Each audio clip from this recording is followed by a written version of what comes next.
ورنگل سے تشریف لائے ہوئے بیرونی مہمان ممتاز مدین خطیب اہل سنت حضرت العلامہ حضرت مولانا حافظ و قاری محمد خواجہ جعفر العابدین صاحب قبلہ مدد اللہ علی بانی جامعہ محمدیہ خیر العلوم منڈی بازار ورنگل سے گزارش کرتا ہوں کہ وہ ہم سب کو سیرت سیدنا امام اعظم و احترام علیہ رسول کے عنوان سے مخاطب کریں۔ قبل اس کے کہ حضرت کا خطاب ہو، میں جناب میر سعادت علی صاحبان بندہ نوازی صاحب سے گزارش کرتا ہوں کہ وہ آج کے ہمارے مہمان کی گل پوشی اور شال پوشی فرمائیں۔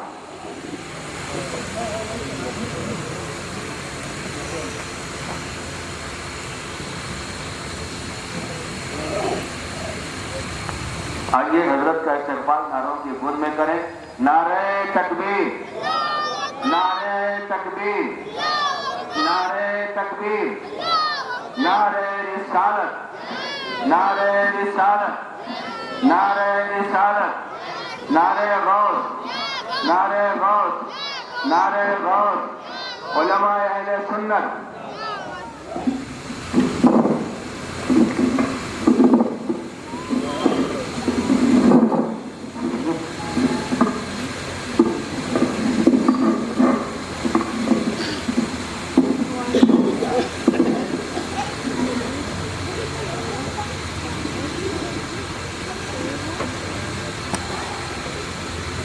معزز علماء اکرام،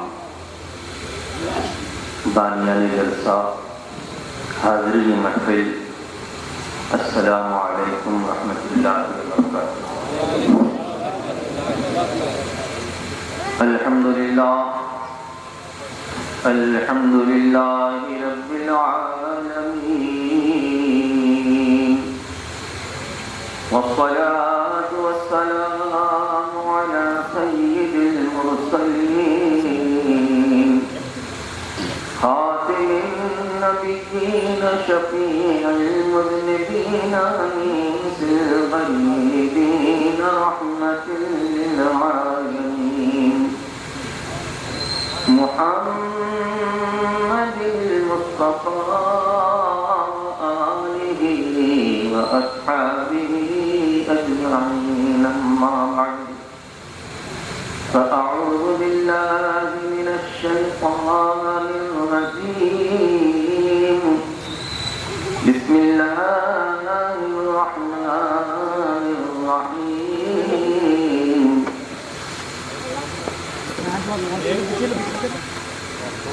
ذلك فضل الله يؤتيه من يشاء والله ذو الفضل العظيم،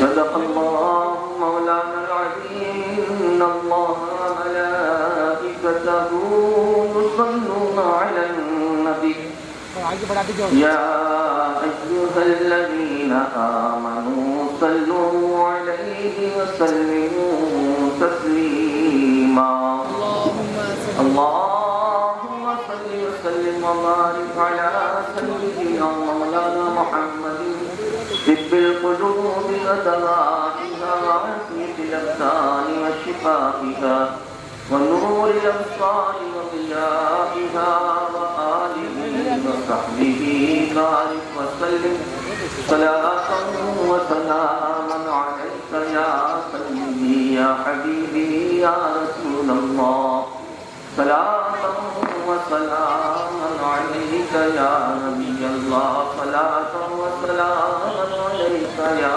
خير خلق الله۔ میرے پیارے دین اور اسلامی بھائیوں، آج کا معاشرہ سنی مسلمان بے حد پریشان، اس لیے خصوصی طور پر حنفی سنی مسلمان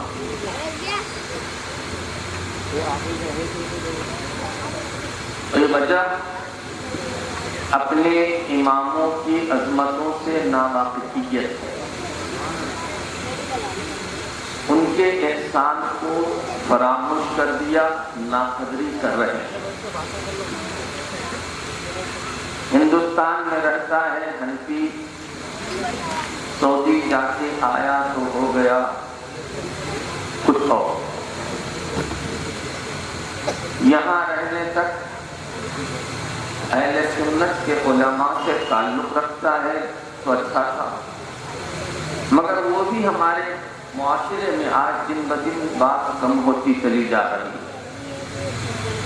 آدمی کی حفاظت کرنے والی، ایمان اور عقیدے کی حفاظت کرنے والی چیز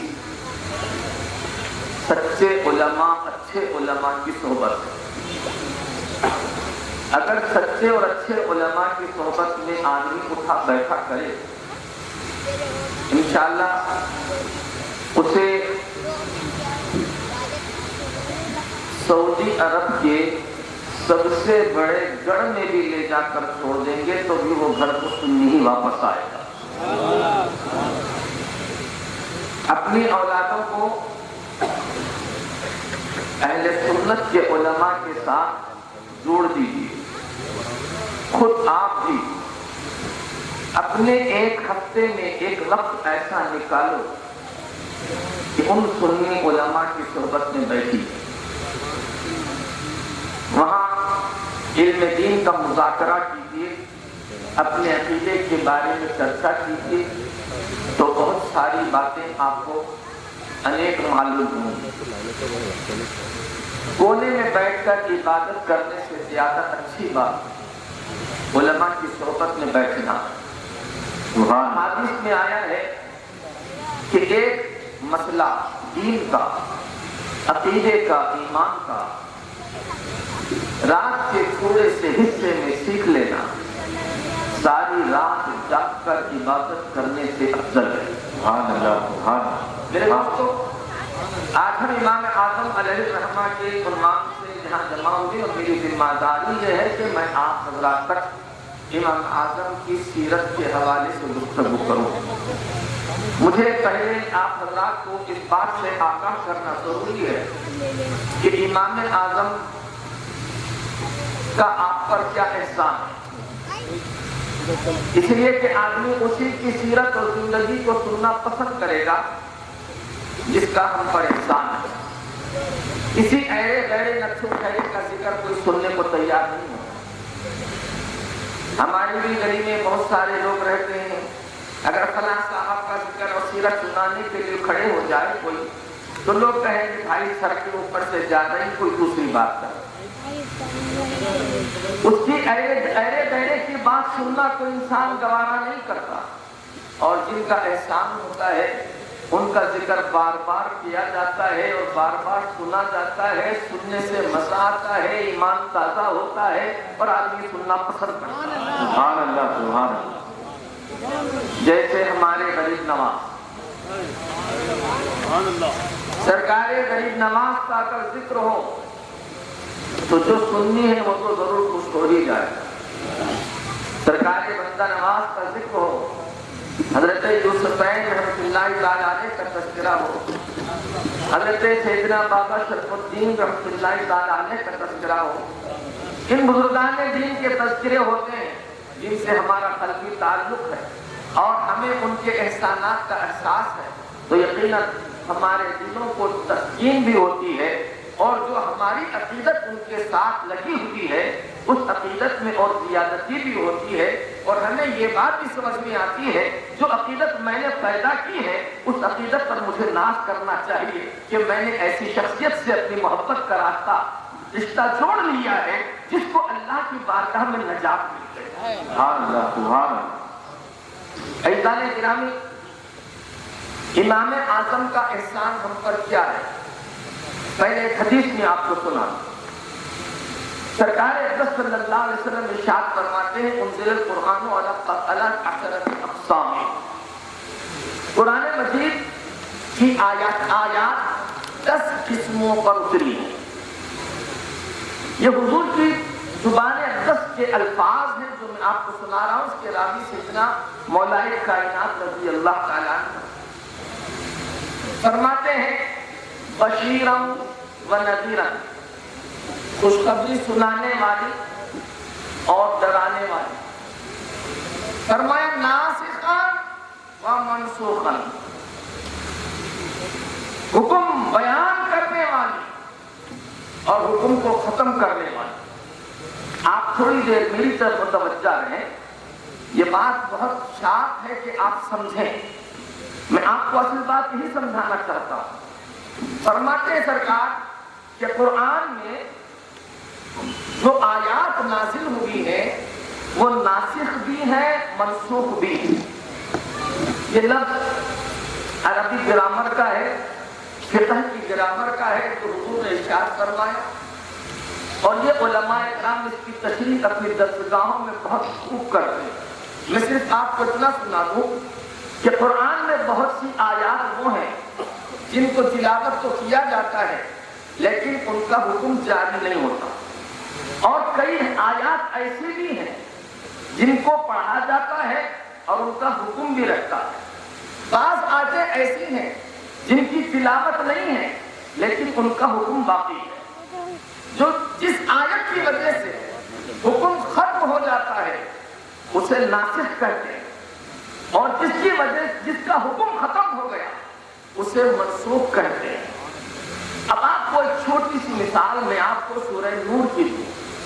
سورہ نور اگر پڑھیں گے 18ویں پارے میں تو اس میں اللہ ارشاد فرماتا ہے لا ينكح الزاني الا زانية او مشركة ولا ينكح الزانية الا زان او مشرك. زانی زنا کرنے والا یا تو وہ صرف زانیہ سے شادی کر سکتا ہے، جس عورت سے اس نے وہ فعل کیا ہے اسی سے شادی کر سکتا ہے، یا پھر مشرک سے شادی کر سکتا ہے. اس کا نکاح کسی اور سے نہیں ہو سکتا. اور فرمایا اگر عورت نے یہ کام کیا ہے تو اس کا نکاح صرف اس زنا کرنے والے مرد سے ہو سکتا ہے یا پھر کسی مشرک سے ہو سکتا ہے. اگر یہ حکم باقی رہتا دوستو، میں کہتا ہوں بہت کم لوگ ایسے ہوتے جن کی شادی ہوتی. قاضی صاحب کو چھٹی ہو جاتی، قاضی صاحب کی چھٹی ہو جاتی اس لیے کہ بہت سے ایسے ہیں جو اپنی زندگی کے اس دور سے گزرے. اللہ تبارک و تعالیٰ نے یہ آیت تو باقی رکھی لیکن اس کا حکم اٹھا لیا. احسان کیا امت پر، اپنی قوم اپنی مخلوق پر. لیکن ایک بات یہاں سب سے پہلے یہ ہے، میں اس وقت یہ کہہ سکتا ہوں اسٹیج پر ہم موجود جتنے علماء ہیں وہ سب میں سے کوئی بھی دعوے کے طور پر یہ نہیں کہہ سکتا کہ میں قرآن کی ہر ناسخ اور منسوخ آیت کو پہچانتا ہوں. کوئی نہیں کہہ سکتا. اور کام کرنے کے لیے، نیکی کرنے کے لیے وہ ناسخ اور منسوخ کو پہچاننا ضروری. کس طرح حکم اٹھا لیا گیا اور کون سا حکم لاگو کر دیا گیا. قرآن فرماتا ہے ما ننسخ من آیت او ننسها نأتی بخیر منها او مثلها الم تعلم ان اللہ علی کل شیء قدیر. اللہ فرماتا ہے جب ہم کبھی کسی آیت کو ناسخ منسوخ کر دیتے ہیں، کسی آیت کسی حکم کو اگر ہم اٹھا لیتے ہیں تو اس سے اچھا حکم عطا فرماتے ہیں. تم کو نہیں معلوم کہ اللہ تعالیٰ ہر چیز پر ہر چاہے تو قدرت رکھتا. ناسخ اور منسوخ جتنے لوگ آپ اپنے آپ کو اہل حدیث کہہ کر سینہ ٹھوکتے ہیں، خدا کی قسم ایک کا ہاتھ پکڑ کر پوچھ لو ناسخ و منسوخ جانتے ہو؟ جب جان ہی نہیں سکتے ہو تو عمل کیا کرو؟ کس کے پیچھے چلو گے؟ کس سے پوچھو گے کہ کس آیت کا حکم باقی ہے اور کس آیت کا حکم اٹھائیے؟ جس سے پوچھو گے اسی کا نام تقلید ہے. جس سے پوچھو گے اسی کا نام تقلید ہے، اور جس کی بات مانو گے اسی کا تم مقلد کرنا.